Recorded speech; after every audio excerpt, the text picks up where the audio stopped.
The morning began as softly as a memory. Sunlight filtered through the half-closed blinds, scattering narrow beams across the dark wood of Ethan Miller's desk. His home office was a space built for focus, minimalist but warm, the quiet hum of his computer blending with the faint chirp of sparrows outside. A mug of coffee sat beside his keyboard, steam curling like whispers in the still air. The screen in front of him glowed with the familiar sight of a corporate video meeting in progress, a dozen faces in neat squares, colleagues scattered across time zones, each one reporting on quarterly goals. Ethan, dressed in a pressed blue shirt, spoke with a calm authority that came not from arrogance but from years of experience managing chaos. His voice was measured, his tone steady. He loved this balance, the comfort of home paired with the discipline of his career. The neighborhood beyond his window was a vision of American suburban perfection, perfectly aligned mailboxes, lawns cut at identical lengths, houses painted in various shades of beige. It was peaceful, almost unnaturally so. This was the kind of community where silence was a rule, and uniformity was an obsession. The HOA board prided itself on that image, sending out monthly newsletters reminding everyone to protect neighborhood aesthetics. Ethan had always kept to himself, paying his dues on time, keeping his home in pristine shape. He wasn't the type to ruffle feathers. His job demanded long hours of remote meetings and data reviews, but that never bothered anyone, until today. A sudden knock at the door broke the stillness. 3 sharp raps. Ethan looked up from his laptop, puzzled. It wasn't a delivery, those came later in the afternoon. Rising from his chair, he crossed the hallway, adjusting his shirt as he opened the front door. There she was, Karen Blake, the HOA president, standing with the kind of posture only people in small positions of power carry. She was in her mid-50s, her blonde hair sculpted into a neat helmet of control, sunglasses perched on her nose like a shield. In her hand, she held a clipboard filled with papers, the emblem of authority in her world. "Good morning," she said, voice dripping with the sweetness of condescension. "Are you Mr. Miller?" Ethan nodded slowly. "That's right. Something wrong?" Karen gave a rehearsed smile, the kind that didn't reach her eyes. "We've received several reports from residents that you might be running a business out of your home. You see, our HOA guidelines strictly prohibit any commercial operations in residential properties. It's to maintain peace and order, you understand." She shifted the clipboard in her hands like a courtroom exhibit. Ethan frowned slightly, unsure if he'd heard her correctly. "I'm not running a business," he replied evenly. "I work remotely for my company. I'm an employee, not a business owner. My meetings and work are all virtual." Karen raised an eyebrow as if she didn't believe a word. "Well," she said curtly, "we've noticed a lot of deliveries. Packages. People in and out. It looks like there's activity consistent with a home-based operation. And that's a violation under Article 7 of our HOA rules." She tapped her pen against the clipboard like a judge delivering a warning. Ethan's patience remained intact, though irritation pricked at the edges. "Those are just personal deliveries," he said. "Groceries. Office supplies. You know, normal things." Karen let out a small, dismissive laugh. Of course. I'm sure it's nothing," she said, even as she began writing something down. "But rules are rules. We'll need to conduct a formal inspection to ensure compliance." Ethan's jaw tightened.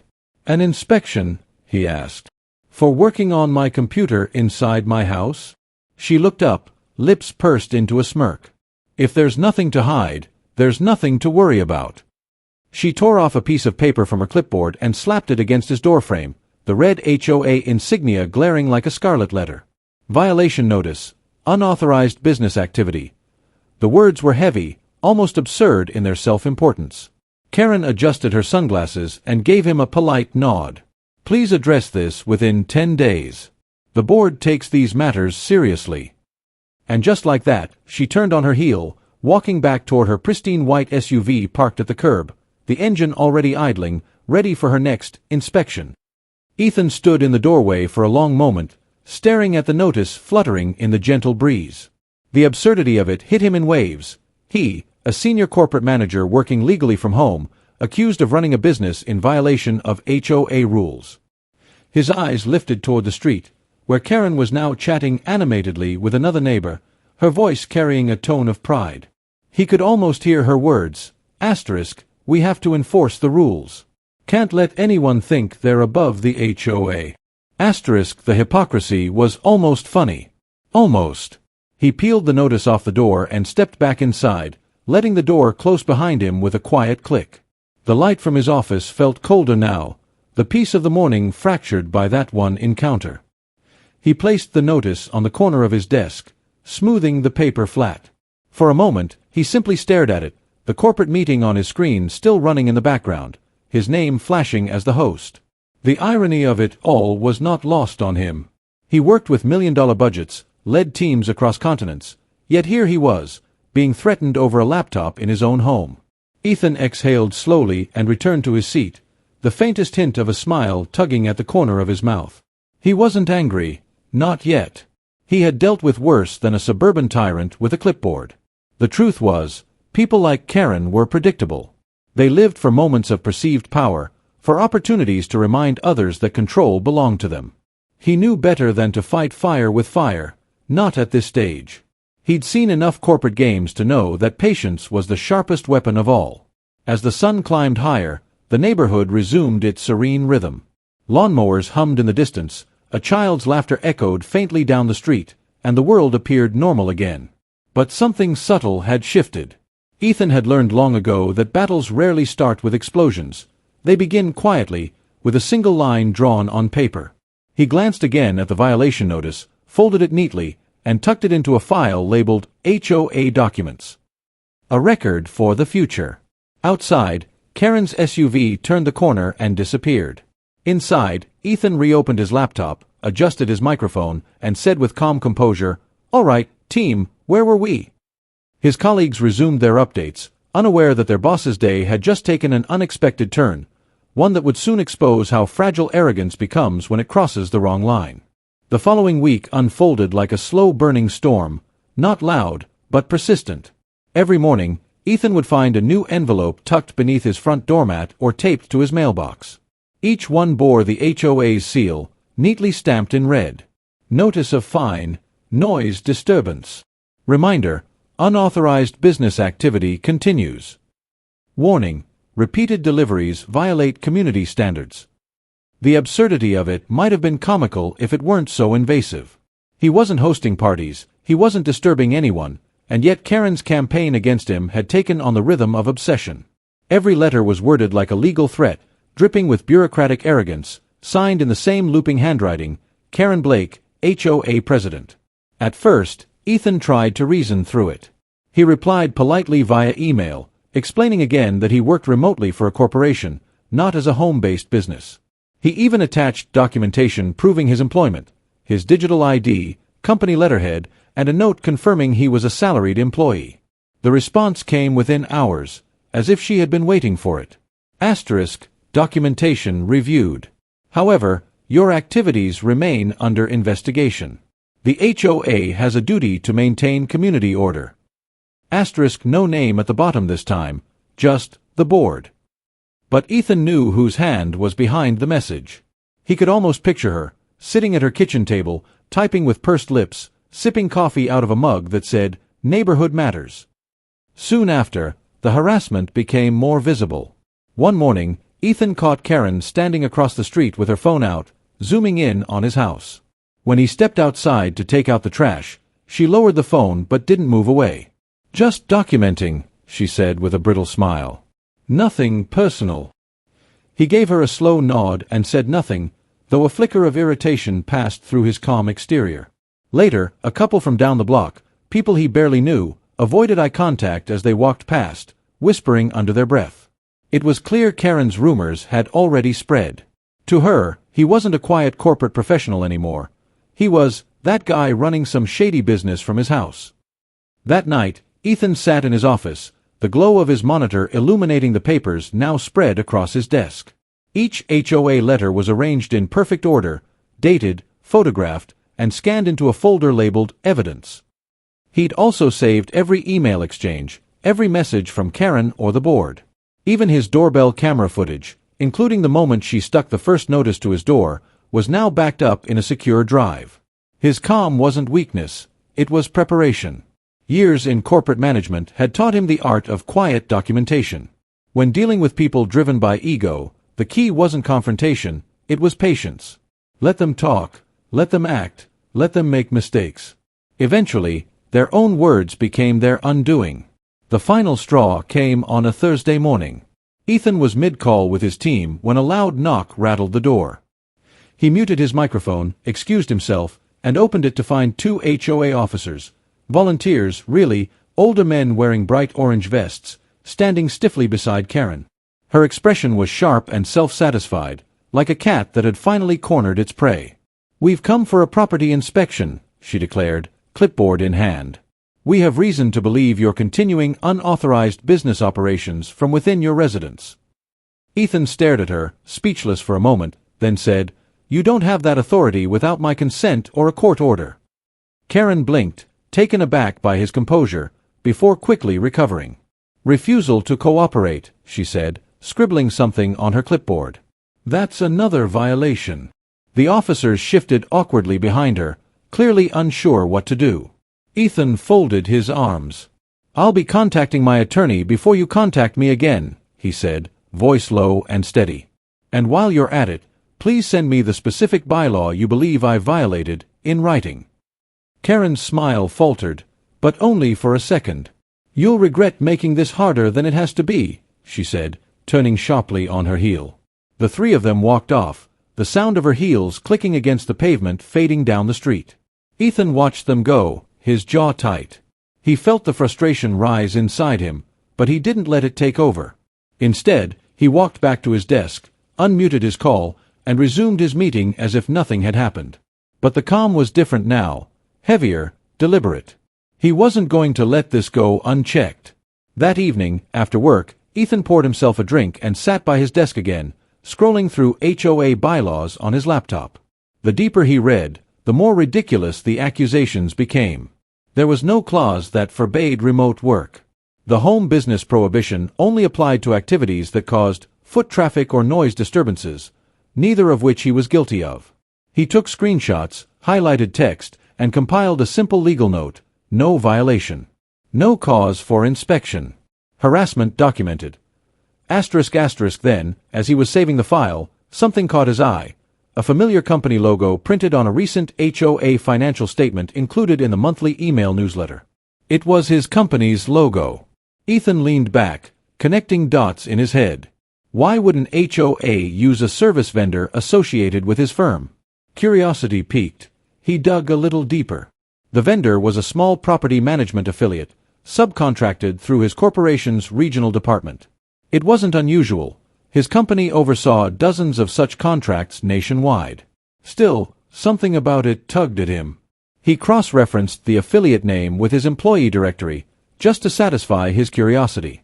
The name Mark Tanner popped up, Regional Operations Supervisor. He didn't know the man personally, but the name clicked somewhere in his memory. The pieces were beginning to form, though he couldn't see the full picture yet. As he shut down his laptop, the house fell silent. Outside, the street lamps glowed dimly against the suburban stillness, and Karen's house across the road stood like a watchtower, its porch light always on. Ethan leaned back in his chair and exhaled deeply. The harassment had crossed a line, but he wasn't going to play by her rules. The game was shifting now, and she didn't even know it. Somewhere inside him, the corporate strategist began to awaken. This wasn't just about HOA politics anymore.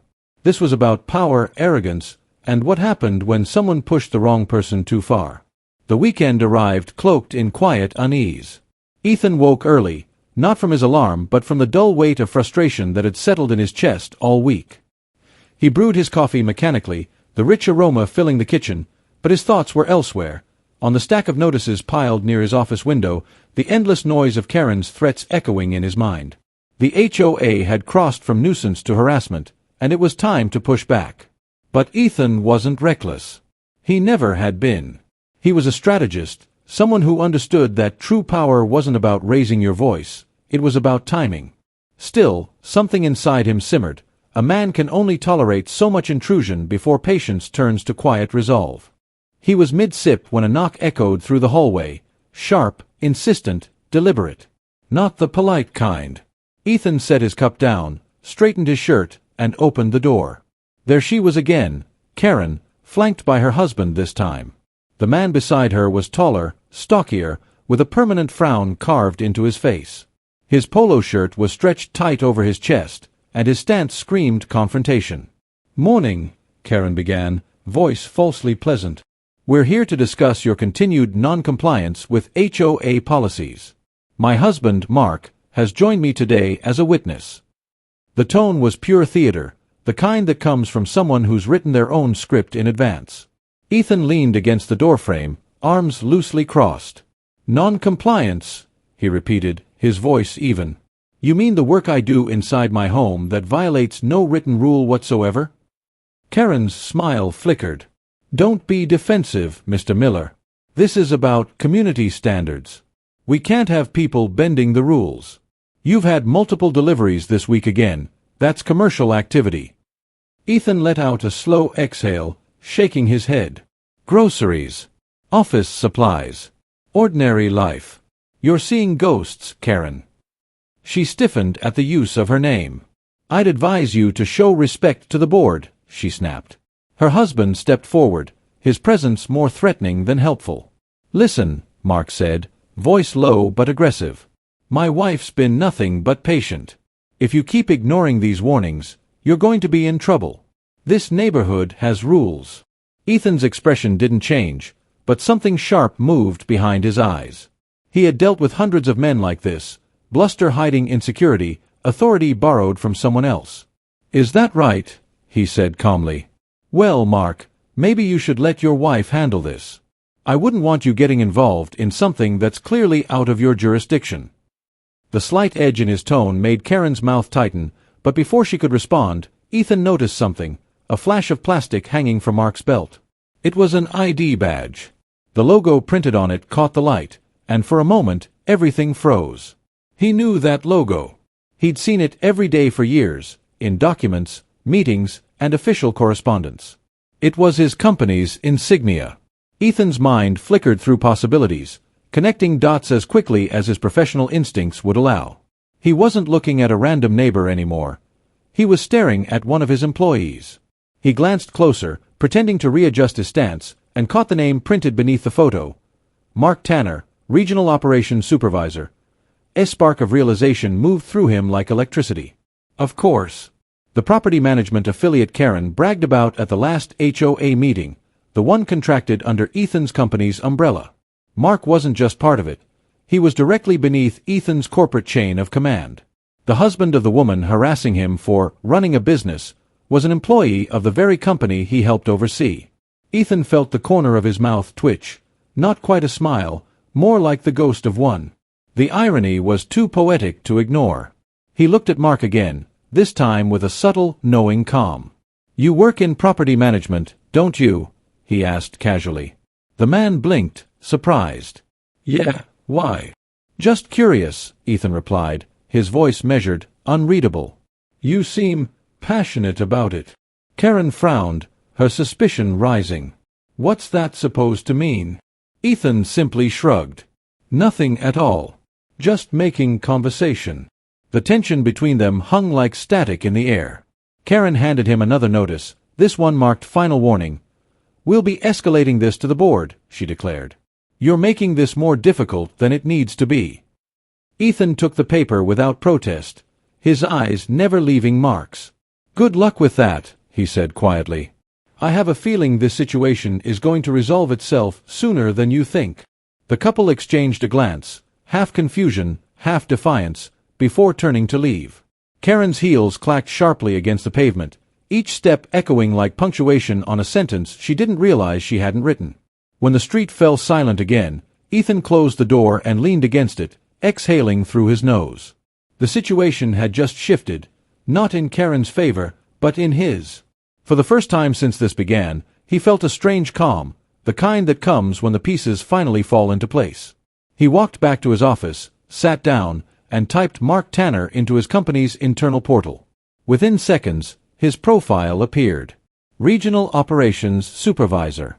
Reports to Director Ethan Miller. The words glowed on the screen like a headline. He chuckled softly, shaking his head. "Unbelievable," he muttered.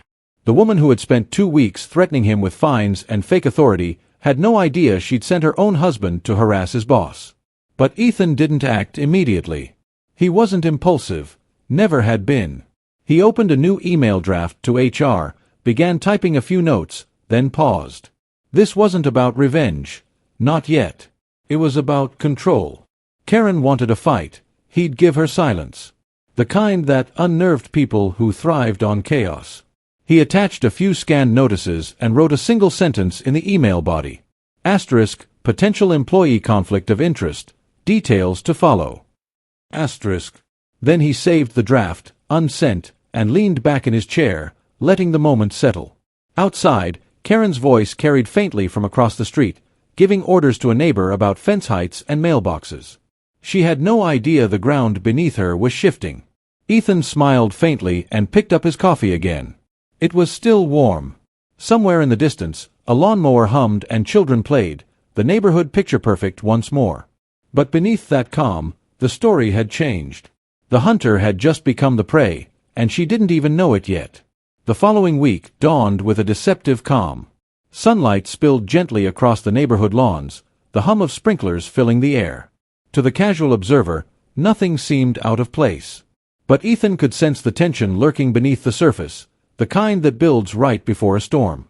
He had spent days gathering everything, scanned notices, recorded HOA meetings, and documented correspondence. Each file told a story, not just of Karen's obsessive behavior, but of an abuse of authority that bordered on personal harassment. Still, he hadn't confronted her or her husband. Not yet. He wanted them to walk into their own downfall unknowing, their arrogance still intact. The best revenge, after all, was the one delivered quietly, wrapped in professionalism. That evening, the HOA gathered for their monthly board meeting in the neighborhood's small community hall, a beige, overly air-conditioned space lined with folding chairs and laminated rules. Ethan arrived a few minutes early, nodding politely to the few neighbors who had also been on the receiving end of Karen's notices. When she entered, clipboard in hand, the energy in the room shifted instantly. Karen was in her element, gliding to the front like a queen entering her court. Her voice was sharp, authoritative, dripping with self-importance. "Before we begin," she announced, "I'd like to address a recurring issue of non-compliance. Certain residents have been conducting activities inconsistent with HOA policy, namely, operating home-based offices or businesses." Her eyes flicked toward Ethan like a dagger, subtle but unmistakable. Ethan said nothing. He just sat back, arms folded, face unreadable. Around the room, a few neighbors exchanged awkward glances. Karen continued, her speech laced with self-righteousness. "This community deserves order.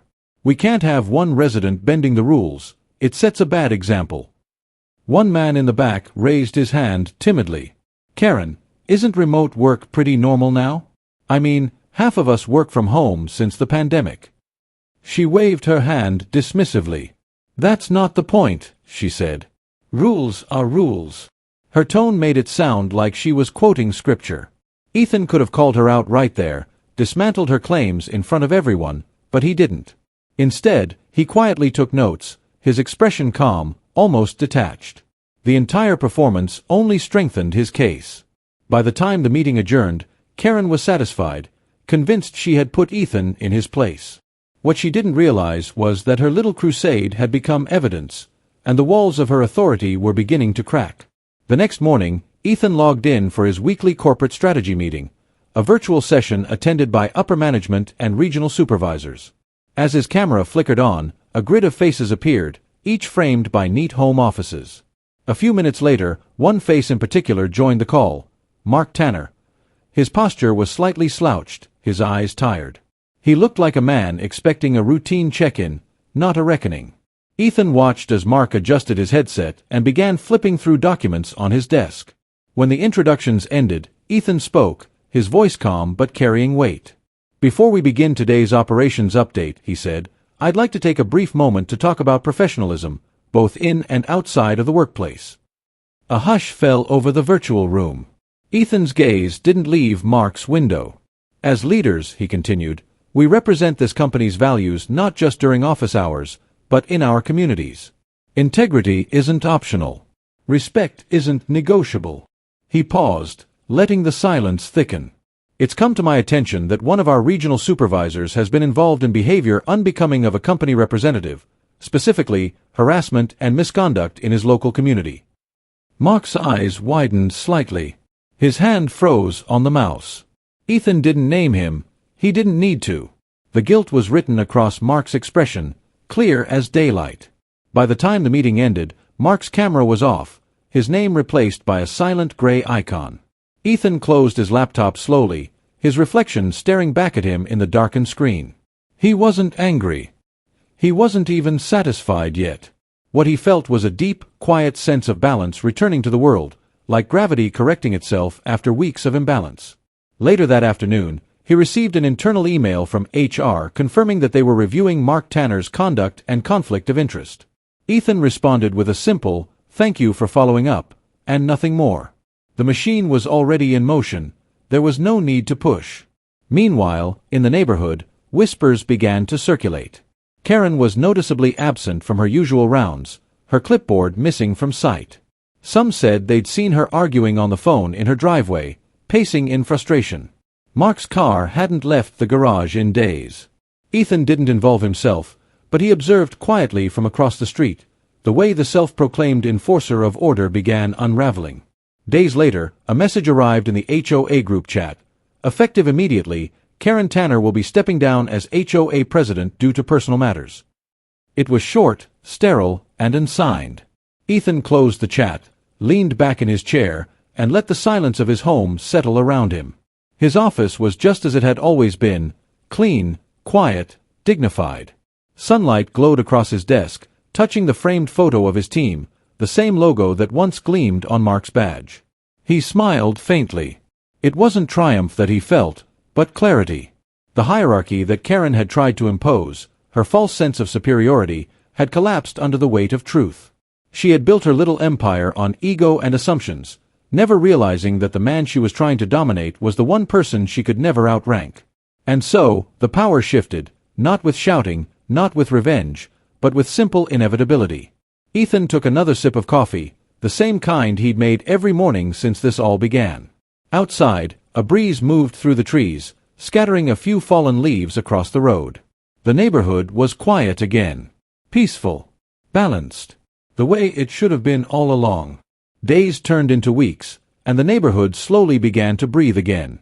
The air felt lighter, as if someone had lifted an invisible weight that had been pressing down on every doorstep. Karen's absence was more noticeable than her presence had ever been. The daily patrols, the unsolicited letters, the clipped notes taped to mailboxes, all gone.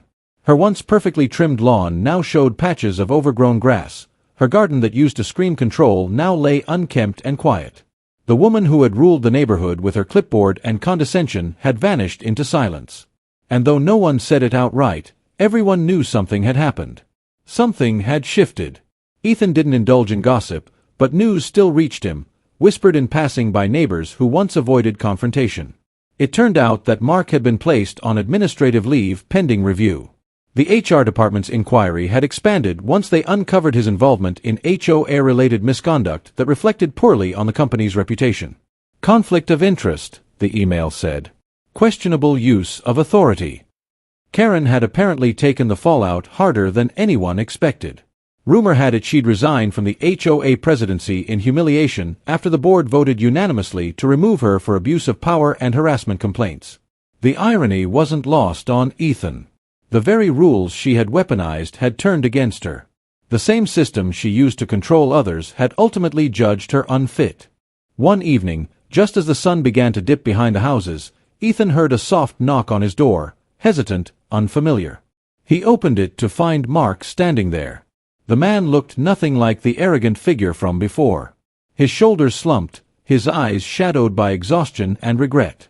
He held his cap in his hands, twisting it nervously. "Mr. Miller," he began, voice low and uneven. I wanted to apologize. For everything." Ethan studied him quietly, saying nothing. Mark swallowed hard, his throat visibly tightening. "Karen didn't know," he continued. She thought she was doing what's right. I should have stopped her. I didn't realize Who you were. Ethan nodded once, his tone even. It's not about who I am, Mark. It's about how you treat people when you think no one's watching. The silence that followed was heavy but not cruel. Ethan didn't gloat. He didn't need to. The truth itself had already delivered the lesson. We all make mistakes, he said finally. But it's what you do after that defines your character. Mark nodded slowly, shame written across his face. I understand, he murmured. I really do. He turned to leave, pausing on the porch. For what it's worth, I'm sorry. Karen's been through a lot since this all happened. Ethan's gaze softened slightly. I hope she learns from it, he said. Maybe we all can. As Mark walked away, the last glow of sunset stretched across the driveway, long and gold, wrapping the scene in quiet melancholy. After that, peace became the new rhythm. The HOA elected a new president, a kind, soft-spoken woman named Lila who prioritized community rather than control. The neighborhood began to feel like a neighborhood again. Children playing on sidewalks without fear of reprimand, neighbors chatting by mailboxes without judgment. For the first time in months, laughter replaced tension. Ethan's home returned to being what it always was, a place of calm focus. His office desk, once a symbol of Karen's obsession, now stood bathed in natural light, quiet and unbothered. Sometimes he'd look out the window and see Karen's house, curtains drawn, her car still in the driveway. He didn't hate her. He didn't pity her. He simply understood her, a woman consumed by the illusion of control until it consumed her instead. One Friday evening, Ethan wrapped up his final video call of the week. The meeting ended with congratulations. Corporate had reviewed the matter and quietly commended him for his professional discretion. He smiled faintly, closing his laptop with a soft click. Outside, the world glowed with that amber hue only seen at dusk, the kind that makes even ordinary streets look cinematic. He walked to his porch, coffee mug in hand, and breathed deeply. The air smelled of cut grass and distant rain. Across the street, the faint flicker of a "for sale" sign now stood on Karen's lawn. The universe, it seemed, had completed its circle. Ethan took a slow sip, eyes on the fading horizon. There was no victory speech, no moment of loud triumph, just quiet satisfaction. The kind that comes from surviving something absurd and walking away stronger, wiser, and more at peace. His phone buzzed with a new email, a small reminder of the life he'd fought to protect. He looked at it, smiled faintly, and set it aside. Not everything required a response. Not every battle needed a winner. Sometimes, balance restored itself in silence. The camera would have lingered there if this were a film, on a man standing in soft light, calm, composed, victorious without ever needing to raise his voice. The faint hum of crickets rising as night fell. Inside, the glow from Ethan's office light cast a warm reflection through the window, steady, unwavering, a symbol of quiet perseverance. The same space that Karen had tried to dismantle now stood untouched, thriving. Outside, the neighborhood was peaceful once again, the chaos of arrogance replaced by the serenity of earned respect. Justice had been served, not with vengeance, but with dignity. And as Ethan closed his door for the night, one truth lingered in the still air: the loudest power is often the quietest kind.